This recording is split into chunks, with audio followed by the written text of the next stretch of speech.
অনলাইনে ছিলেন ডক্টর আব্দুল মঈন খান, জনাব নজরুল ইসলাম খান, আমি নিজে, আনোয়ার হোসেন মোহাম্মদ চৌধুরী, জনাব সালাউদ্দিন আহমেদ, সলিমা রহমান, জনাব ইকবাল হাসান আহমদ যোগ্য, মেজর অবসরপ্রাপ্ত আবিদুদ্দিন আহমদ বীর বিক্রম, অধ্যাপক ডক্টর দায়িদ হোসেন, উনিও অনলাইনে ছিলেন। সভায় আমরা সাইবার সুরক্ষা অধ্যাদেশ যেটা আপনার খসড়া করা হয়েছে, এই খসড়াটা নিয়ে আমরা আলোচনা করেছি এবং বিস্তারিত আলোচনা হয়েছে। এটা সম্পর্কে আরো বিস্তারিত তথ্য নিয়ে আগামী দু একদিনের মধ্যেই আমাদের একটা প্রেস কনফারেন্স আমরা আলাদাভাবে এটা অনুষ্ঠান করব। এটা আমাদের ডক্টর মঈন খানকে প্রদান করে প্রফেসর এ কে মঈনুজ্জামান সহ একটা কমিটি গঠন করা হয়েছে। তারা এই বিষয়টার উপর একটা পেপার করবেন, সেটা নিয়ে আমরা আবার সামনে আসবো।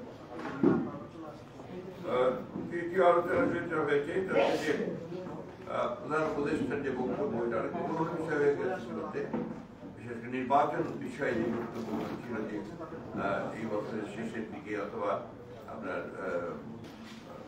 পরবর্তী বছর অর্থাৎ 26-এর মাঝামাঝি সময়ে এই বিষয় নিয়ে আলোচনা হয়েছে, অনেক দীর্ঘক্ষণ আলোচনা হয়েছে। আমরা মনে করি যে এত বিলম্বিত করার কোনো কারণ নেই। আমরা মনে করি যে যেহেতু আপনার নির্বাচন কমিশন গঠন হয়ে গেল এবং আপনার মোটামুটি একটা স্টেবিলিটি এসছে আপনার গভর্নেন্সের মধ্যে, গভর্নমেন্টের মধ্যে, সেই ক্ষেত্রে এই নির্বাচন অনুষ্ঠানের জন্য আমার মনে হয় যে আপনার বোধহয় এই মাসের বোধহয় আপনার নির্বাচন সংস্কার সংক্রান্ত যে কমিটি, সেটা বোধহয় রিপোর্ট এসে যাবে কালকে।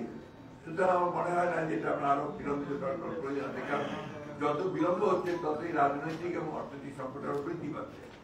কারণ আমরা বারবার করে বলছি যে আসলে নির্বাচিত সরকারের কোনো বিকল্প নেই, এটা গণতন্ত্রের এটাই হচ্ছে সবচেয়ে ইম্পর্টেন্ট বিষয়। তো সেই ক্ষেত্রে আমরা মনে করি যে এই বছরই মাঝামাঝি সময় অর্থাৎ আপনার জুলাই আগস্ট মধ্যেই নির্বাচন সম্ভব। আমরা এই কারণেই আমরা সরকারকে আহ্বান জানাচ্ছি, নির্বাচন কমিশনকে আহ্বান জানাচ্ছি এবং রাজনৈতিক দলগুলোর প্রতি আহ্বান জানাচ্ছি যে দেশের বৃহত্তর স্বার্থে এই বছরের মাঝামাঝি সময় নির্বাচন অনুষ্ঠানের জন্য আমরা ব্যবস্থা নিতে পারি। এরপরে আপনার আমাদের একটা অত্যন্ত গুরুত্বপূর্ণ বিষয় আলোচনা হয়েছে, সেটি হচ্ছে যে দ্রব্যমূল্যের ক্রমাগত ঊর্ধ্বগতি। এই ঊর্ধ্বগতিতে আমরা গভীর উদ্বেগ প্রকাশ করা হয়েছে। একদিকে নিত্য প্রয়োজনীয় দ্রব্যের মূল্য বৃদ্ধি, ক্রমবর্ধমান মুদ্রাস্ফীতি, অন্যদিকে ভ্যাট ও অন্যান্য করের হার বৃদ্ধি অর্থনীতিতে নেতিবাচক প্রভাব ফেলবে মনে করে। এ বিষয়ে একটা বিস্তারিত তথ্য সম্বলিত সংবাদ সম্মেলন অনুষ্ঠানের সিদ্ধান্ত গৃহীত হয়েছে। যারা আরবি খসরু মাহমুদ চৌধুরী কে আহ্বায়ক করে আপনার আমাদের চেয়ারপারসন উপদেষ্টা ইসমান জাবিরুল্লাহকে নিয়ে একটি কমিটি হয়েছে। ইনারা অবিলম্বে অর্থাৎ আগামী এক সপ্তাহের মধ্যেই তারা এ বিষয়ে একটা প্রতিবেদন দেবেন, যেটা নিয়ে আমরা আবার আমাদের সামনে আসবো। এখানে আমরা মনে করি যে শুধু সমালোচনা করলেই তো হবে না, আমরা এটার সম্পর্কে আমাদের ভাবনাটা কি, আমরা কিভাবে আপনার এই মূল্য বৃদ্ধিটাকে দেখছি বা আপনার কর বৃদ্ধিটাকে দেখছি, সেটাকে আপনার ইতিবাচক দিকটা কি হতে পারে, আমাদের প্রস্তাব কি থাকতে পারে এই সমস্যার সমাধানে, সেই প্রস্তাব নিয়েও আমরা আসবো। তো এটাই ছিল আমার আজকের মূল বিষয়গুলো। আশা করি আপনারা বিস্তারিত পাবেন। অবশ্যই আমরা এই সময়টা আপনাদেরও একটা ভূমিকা আমরা আশা করি, সেই ভূমিকা হচ্ছে ইতিবাচক ভূমিকা, অর্থাৎ শুধু সমালোচনার জন্য সমালোচনা নয়। আপনার এই জিনিসটা আমাদের সবসময় এখন সময়টা আপনার খুবই সেন্সিটিভ সময়, খুবই গুরুত্বপূর্ণ সময়। আমরা জাতি এখন একটা আপনার অত্যন্ত ক্রান্তিকালে অবস্থান করছি। এখন এই থেকে এই গণতন্ত্রের উত্তরণের যে পথটা, এই পথটাকে আমরা কোনো মতেই যেন আপনার থেকে খুব বেশি বাধাগ্রস্ত না করি, সেই আহ্বানটা আমাদের সকলের প্রতি থাকে। নির্বাচন নিয়ে আপনারা আসলে জুলাই আগস্টের মধ্যে নির্বাচন সম্ভব, এটা তো লক্ষ্য করেছেন সরকারের পক্ষ থেকে প্লাস হচ্ছে যে নাগরিক কমিটি বা বৈষম্য বিরোধী কিছু কিছু রাজনৈতিক দলও বলছে, এবং সংস্কার কমিশন যেটা হয়েছে ইসি তারাও বলেছে যে জাতীয় নির্বাচনের আগে স্থানীয় সরকার নির্বাচনের একটা প্রক্রিয়া, এবং তারা চাচ্ছে যে জাতীয় নির্বাচনের আগে স্থানীয় সরকার নির্বাচন করার ব্যাপারে একটু উদ্যোগ নেওয়া হচ্ছে। আপনারা এটাকে এই ব্যাপারে আমরা স্পষ্ট আমরা সিদ্ধান্ত নেব, এবং আমাদের সিদ্ধান্ত আমরা জানি যে এখানে আমার সভা আছে, আপনারা পাবেন। আমরা বলছি যে জাতীয় সংসদ নির্বাচনের পূর্বে স্থানীয় সরকার নির্বাচনের কোনো প্রশ্নই হচ্ছে না, কারণ এখন তো ফোকাসটা পুরো দেশের পুরো জাতির হচ্ছে আপনার এই জাতীয় সংসদ নির্বাচনের উপরে। ক্রাইসিসটা ওই জায়গাতেই, গত 3টা নির্বাচন হতে পারেনি, মানুষ সেই জন্যই তারা নির্বাচনের মধ্য দিয়েই যে গণতন্ত্রের উত্তরণের পথ সেটাকে তারা সুগম করতে চায়। লোকাল গভর্নমেন্টে তো আমরা বলতে পারি না, local government is not the, মানে এটা তো আপনার জাতির সমস্যার করে না, আপনার দেশ চালায় না, ওটা তো লোকাল গভর্নমেন্ট চালায়, দেশ চালায় কিন্তু আমরা জাতীয় সংসদ, আইন করে জাতীয় সংসদ, গণতন্ত্রের মূল বিষয়টা কিন্তু হচ্ছে আপনার জাতীয় সংসদ। এটা যদি ফাংশনাল হয়, এটা যদি ইফেক্টিভ হয়, তাহলে গণতন্ত্র ফাংশনাল হয়, ইফেক্টিভ হয়, তাই না? এই এক সেকেন্ড আপনি বলেন, তারপরে বাবু ওনার প্রশ্ন আছে একটা সেকেন্ড এই সম্পর্কে একটা যৌক্তিক বিষয়। লোকাল গভর্নমেন্ট তো বাংলাদেশের স্থানীয় পর্যায়ে, দুনিয়ার সব দেশেই দুইটা স্তর, একটা হচ্ছে কেন্দ্রীয় আর একটা হচ্ছে লোকাল। আমাদের লোকাল গভর্নমেন্টের মূল ভিত্তিটা কোথায়? ইউনিয়ন পরিষদ। এখন এই সরকার তো আজকে 5 মাসের মধ্যে ইউনিয়ন পরিষদটা বাতিল করে, কাজে এখানে যে লোকাল গভর্নমেন্টের নির্বাচন করবো, ইউনিয়ন পরিষদ বাদ দিয়ে তারপরে তো উপরের দিকে পৌরসভা বলুন, উপজেলা বলুন, সেটা তো আরো উপরে। কাজে একদম তৃণমূলের যে লোকাল গভর্নমেন্ট, সেটা তো ইউনিয়ন পরিষদ। তো সেই ইউনিয়ন পরিষদ যদি বাতিলই না করা হয়ে থাকে, তাহলে সেখানে নির্বাচন কি হবে? আর নির্বাচনের জন্য কতগুলো ফর্মালিটিস আছে, তো যেমন ভোটার লিস্ট রেডি, সেটা যদি আপনার বেশি দিন লাগার কথা, 1 মাসের মধ্যেই আপনি যদি হালনাগাদ কেউ করতে চায় সেটা করতে পারবে, এটাও প্রশ্ন আছে। এরপরে আপনার হচ্ছে যে সব ফর্ম করা, নির্বাচনের প্রিজাইডিং অফিসার, এটা করতে আপনার 1-2 মাসের বেশি সময় লাগার কথা না।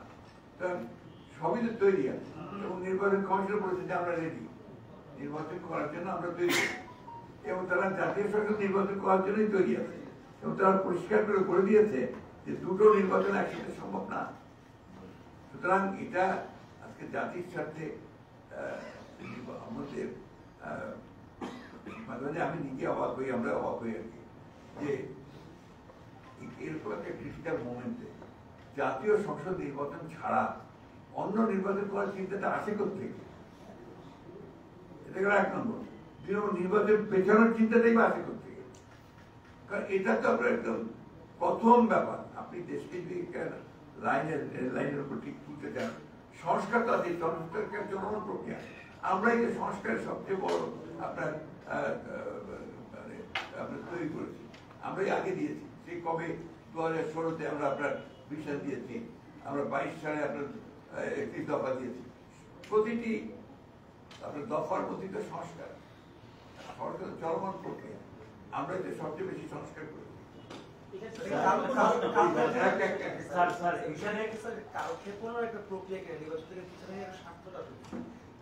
স্থানীয় সরকার নির্বাচনটা কেন আগে? ভাই আমি কমেন্ট করতে চাই না, প্লিজ। স্যার, আরেকটা প্রশ্ন ওনাদের আছে। ওনারা বলছেন যে ফেসিবাদের বিচারটা যদি শুরু না করেন বা কিছু একটা বিচার না করেন, রাজনৈতিক সরকার আসলে বিচার আর হবে না, এই আশঙ্কা থেকে তারা। ভুল কথা, রাজনৈতিক সরকার দিয়ে তো আপনার ফাঁসিগুলো দিয়েছে, তাই না? সুতরাং বিচার তো রাজনৈতিক সরকাররা করে। সত্য কথা হচ্ছে যে আপনি সবাই ফ্যাসিলি বলছেন, আপনারা বিএনপি আমাদের উপরে যে ফ্যাসিক অত্যাচার নির্যাতন কার উপর হয়েছে? কার উপর হয়েছে? এমনকি আপনার অন্যান্য রাজনৈতিক দলগুলোর মধ্যে আমরা এবং জামাত ইসলাম সবচেয়ে বেশি এফেক্টেড হয়েছে। আমাদের উপরে তো অত্যাচারটা সবচেয়ে বেশি হয়েছে। আমরা ফ্যাসিস্টদের বিচার করবো, কে বিচার করবে? যদি আমরা ক্ষমতায় আসি, কে করবে? আর যেটা শুরু হয়েছে, এখান থেকে সরে যাওয়ার কারো কোনো উপায় নেই। অবশ্যই বিচার, কিন্তু আবার বিচার তড়িঘড়িও করা যাবে না। তড়িঘড়ি করলে ওই বিচার কিন্তু প্রশ্নবিদ্ধ হয়ে যাবে। এটা একটা প্রক্রিয়া যেটা চলবে, সেটাকে অবশ্যই আমরা শেষ করবো, এই ব্যাপার কোনো সন্দেহ। ছাত্র জনতা যে বিপ্লবের যে একটা ঘোষণাপত্র প্রকাশ করার কথা ছিল এবং ছাত্ররা শুনেছি যে আপনাদের কাছে একটা খসড়া দিয়েছেন, এই ব্যাপারে বিএনপির আসলে অবস্থান থাকে।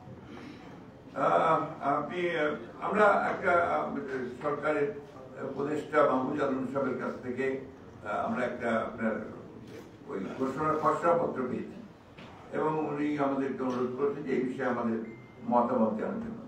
বিষয়টা এত বেশি আপনার সংবেদনশীল এবং গুরুত্বপূর্ণ যেটা ওই একদিনের নোটিশে রেখে করা সম্ভব না।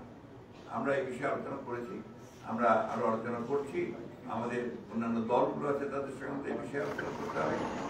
তাই নয়, আমরা সংবিধান বিশেষজ্ঞ যারা আছেন তাদের সঙ্গে আমাদের কথা বলতে হয় যে এই ঘোষণাপত্রের মধ্যে সংবিধানের ব্যাপারেও বহু কথা আছে যেগুলো আমাদেরকে দেখতে হয়। একটা বলতে যে বিএনপি একটা দায়িত্বশীল রাজনৈতিক দল, এর যে জন্ম সেই জন্মই কিন্তু আপনার সংস্কারের মধ্যে দিয়ে, অর্থাৎ আমরা আমাদের বিস্তার জিয়া রহমান সাহেব তিনি একদলীয় শাসনভার থেকে বহুদলীয় গণতন্ত্র নিয়েছেন, সবচেয়ে বড় সংস্কার। এটা একটা মৌলিক সংস্কার, one party system to multi party system, একটা ক্লোজ পলিটিক্যাল সিচুয়েশন থেকে একটা ওপেন পলিটিক্যাল সিচুয়েশন, আবার অর্থনৈতিক ক্ষেত্রেও একটা ক্লোজ ইকোনমি থেকে একটা ওপেন ইকোনমি, আপনার ফ্রি ইকোনমিতে নিয়ে আসা। এটা আমাদের দ্বারা হয়েছে, বাকিগুলো এই কেয়ারটেকার গভর্নমেন্ট সবাই মানতেছে, তাই না? সবাই আমরা যতটুকু বুঝি যে বোধহয় এই কমিশন করেছে সেই কমিশনের বোধ হয় আপনার কেয়ারটেকার গভর্নমেন্ট কোথায় বলবে। তাহলে এই যে 15 বছর ধরে আমরা বললাম কেউ তো শুনলো না, এখন তো বলা হচ্ছে যে আমাদের কথা সঠিক, সেটা কিন্তু আমরা করেছিলাম দেশটি বেগম খালেদা জিয়া কেয়ারটেকার গভর্নমেন্ট থেকে ইন্ট্রোডিউস করেছিলেন। এই বিষয়গুলো আছে, আমরা পুরো সবসময় কিন্তু বলছি সংস্কার একটি চলমান প্রক্রিয়া, প্রতিদিন প্রতি মুহূর্তে বদলাতে পারে, চেঞ্জ হতে পারে। চেঞ্জ ছাড়া তো আমরা এগোবে না, সভ্যতা এগোয় না, রাজনীতি এগোয় না, কোনো কিছু এগোয় না। সুতরাং আমরা যে আপনি যে কথা বলছিলেন যে রিগার্ডিং ঘোষণাপত্র, এটা আমাদের ওই সময়টুকু লাগবে, আমরা চেষ্টা করছি, আলোচনা করছি। আরেকটা বেগম খালেদা জিয়া এখন লন্ডনে আছেন, ওনার অবস্থা বা ওনার সর্বশেষ আপনারাই আজকে রিপোর্ট করেছেন যে উনি বেটার, উনি হাঁটছেন, আপনাদের পত্রিকাতে দেখলাম আজকে সকালে। আমরা খবর নিচ্ছি উনি মানসিক দিক দিয়ে শারীরিক দিক দিয়ে আলহামদুলিল্লাহ আগের থেকে অনেক বেটার। স্যার আমি একটা প্রশ্ন, স্যার আমার নাম মঞ্জুর, আমি নিউ এজের কাছ থেকে। স্যার আমার প্রশ্ন হলো, আপনি এই বছরের মাঝামাঝি সময় নির্বাচন করা সম্ভব এবং সেই দাবি আপনারা করছেন। আপনাদের যে সমমনা দলগুলো আছে তাদের সাথেও আপনারা কিছুদিন ধরে বৈঠক করছেন, তো সমস্ত দল এই বিষয়ে তাদের মতামত কি দিয়েছে? সবাইকে আপনারা আমাদের দলের স্যার আরেকটা এর সাথে বলি স্যার, আপনি একটু আগে বলছিলেন যে এই যে স্বৈরাচারী শাসনে সবথেকে বেশি ক্ষতিগ্রস্ত হয়েছে বিএনপি এবং জামাত। আমরা ইলেকশন প্রশ্নে দেখছি বিএনপি এবং জামাতের মধ্যে এক ধরনের দূরত্ব আছে সময় নিয়ে, এই দূরত্বটা তৈরি হয়ে গেল তারা দীর্ঘদিন না, এটা আপনার হতেই পারে। এটা হচ্ছে যে আমরা প্রত্যেকটি রাজনৈতিক দলে তাদের সক্রিয়তা আছে, তাদের চিন্তা ভাবনা আছে, তাই না? তো আমরা মনে করি, আমি তো আপনাকে বললাম যে এই কারণে নির্বাচনটা দ্রুত করা সম্ভব, অসম্ভব কিছু না। দ্বিতীয়ত হচ্ছে যে জামাতে ইসলাম তাদের নিজস্ব দৃষ্টিভঙ্গিতে বলেছেন, আমরা আমাদের দৃষ্টিভঙ্গি, আমাদের সঙ্গে যারা যুগপথ আন্দোলন করেছেন তাদের সকলের সঙ্গে আমরা কথা বলছি, ইতিমধ্যে বলেছি, প্রত্যেকেই তারা একমত যে নির্বাচন দ্রুত হওয়া দরকার। এই ব্যাপারে কোনো দ্বিমত আমাদের মধ্যে নেই। সমমনা দলগুলোকে একমত স্যার? সমমনা দলের কথাই তো বললাম, সমমনা দল আমাদের যারা যুগপথ আন্দোলন করছেন, আপনার বাম দল, ডান দল যতগুলো আছে সবাই ইতিমধ্যে, আপনি দেখেছেন কমিউনিস্ট পার্টি ইতিমধ্যে তারা স্টেটমেন্ট দিয়েছে, ওরা যদিও আমাদের সঙ্গে নাই তারপর কিন্তু ওনারাও স্টেটমেন্ট দিয়েছেন। আর জামাত ইসলাম যে ইলেকশন পার্থক্য খুব বেশি আছে তো দেখি না, গত কয়েকদিন আগে তো উনি বলেছেন যে নির্বাচন করা দরকার, আগে জাতীয় সংসদ নির্বাচন করা দরকার, তো পার্থক্য তো দেখছি না। তাদের সাথে কি কোনো আলোচনা হয়েছে এর মধ্যে হয় অন্য কারো প্রশ্ন থাকলে স্যার আমি আরেকটা প্রশ্ন দিচ্ছি, সেটা হচ্ছে যে আপনি নিশ্চয়ই দেখছেন যে আমাদের সীমান্তবর্তী এলাকায় বিএসএফ বিডিআর এর মধ্যে একটা উত্তেজনা চলছে বেশ কয়েকদিন, এবং সীমান্ত আইন লঙ্ঘন করে কাঁটাতারের বেড়া নির্মাণ করা হচ্ছে কয়েকটা জায়গায়, এই নিয়ে একটা ব্যাপক উত্তেজনা চলছে। নিশ্চয়ই আপনি শুনেন যে স্বরাষ্ট্র উপদেষ্টা কিন্তু বলেছেন যে বিগত সরকারের আমলে এমন সব চুক্তি করা হয়েছে যেসব চুক্তিতে আসলে অতীত সরকার ভারতকে এক ধরনের একটা লাইসেন্স দিয়েছে, ওইটা সুযোগ তারা নিচ্ছে। তো এই নিয়ে আপনারা আসলে জিনিসটা আমরা তো প্রথম থেকে বলে আসছি না যে ভারতের সঙ্গে আমাদের যে চুক্তিগুলো আছে সেই চুক্তিগুলোকে জনসম্মুখে উপস্থিত করা উচিত। এমনি তো পার্লামেন্টে করা উচিত ছিল, কিন্তু জনসম্মুখে উপস্থিত করা উচিত। এবং কোন চুক্তি গ্রহণযোগ্য হতে পারে না যেটা বাংলাদেশের স্বার্থের বিরুদ্ধে যাবে, এটা কোনো মতেই আপনার বাংলাদেশের মানুষ এটা মেনে নেবে না। আর আমি ধন্যবাদ দিই আপনার আমাদের বর্তমান অন্তর্বর্তীকালীন সরকারকে, তারা এই ব্যাপারে করে অত্যন্ত শক্ত একটা স্ট্যান্ড নিয়েছেন, যেটা বাংলাদেশের জন্য সম্মানজনক। Thank you.